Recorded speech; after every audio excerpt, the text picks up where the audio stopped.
I hope that I am teaching this from the rehabilitative um, points of view. I hope that that's my strategy, right? Is to humanize children and their families.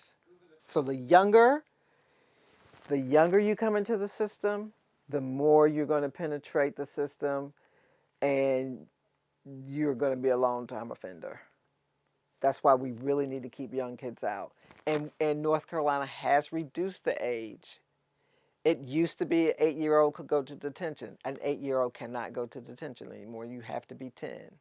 When I first started the system, you could work with a kid as young as 6, no more. So, in juvenile justice, in most states, as young as 13, you can be tried as an adult as young as 13 if you have committed a murder. So we are learning, as a state and I think as a country, that prevention is the thing, right? To try to give kids stable homes and strong communities. Kids are going to thrive there.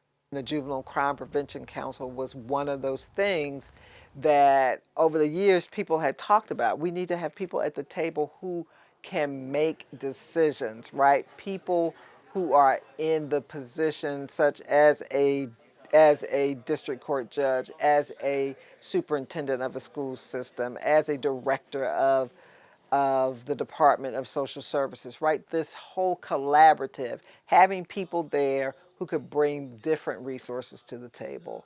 I had a kid that I had gotten placed at a group home. It's a beautiful group home, and it was probably about 3.5 hours from here. It had everything he needed, but he would come home on weekends for visits, which should have been. But he could not disconnect. He wanted to be at home. He wanted to be with his family. It didn't matter the resources that he had. It didn't matter how beautiful the place was, how stable the place was. He wanted to be home.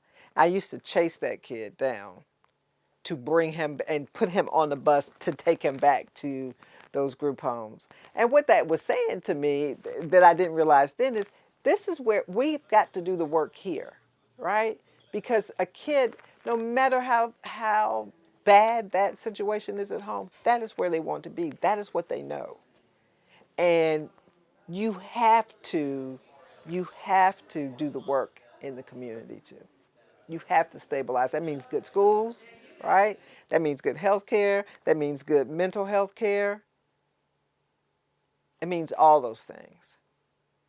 Because you can take a person out, but if you don't fix what they've left, that's where the recidivism comes in. The worst memory I have would be there were 3 juveniles who were charged with a murder of a 10-year-old girl. Her name was Tiffany Long. And at that time, I was actually the chief court counselor here in Alamance County, so I was the administrator. I was no longer directly working with kids and families, but I was directing those services. But I was involved in the case. This young girl was 10. She was raped. She was assaulted with a bed rail. She was choked with a coaxial cord. It was horrible. And then her body was thrown over a fence. This all happened in an abandoned house. Her body was thrown over a fence. I will always remember getting the call from Burlington Police saying we have arrested 3 people, and they are all under the age of 18. They were 17, 16, and 13. Here we had this heinous thing that had happened, and he was going to have to, be held responsible. So I had court counselors who had to actually go to the detention center, bring them back and forth to court. They did that with law enforcement, but those people I felt responsible for, so it was just a heavy, heavy weight. It was horrible that this had happened to this 10-year-old child. We knew the 10-year-old because we actually were working with that 10-year-old's family. She actually had a brother that was on probation at the time. So it was, so it was a mixed emotional thing. Um, but I will never forget that. I'll never forget it. Never forget it. And it was '99 actually when before they first came and did first appearances. So now like all of them are in prison and will never be out. They were given several life sentences. I can't remember how many. It made me also want to try to develop resources for kids that were outside of the court, right? So like prevention and understanding that prevention is huge. So that alerted me more to that as well. Not just intervention, but prevention. Like what could have happened? This young man's name was Joseph. What could have happened to Joseph? What services could have been given to him to not get to this point where he would be a participant in such a heinous thing, right? The 16 and the 17-year-old, what's going on with them, right? What kind of services, what kind of comprehensive services were we developing that we already have? Like it just made me think that, so there's a comprehensive strategy to working with kids. And it just made me start to dig around in that more.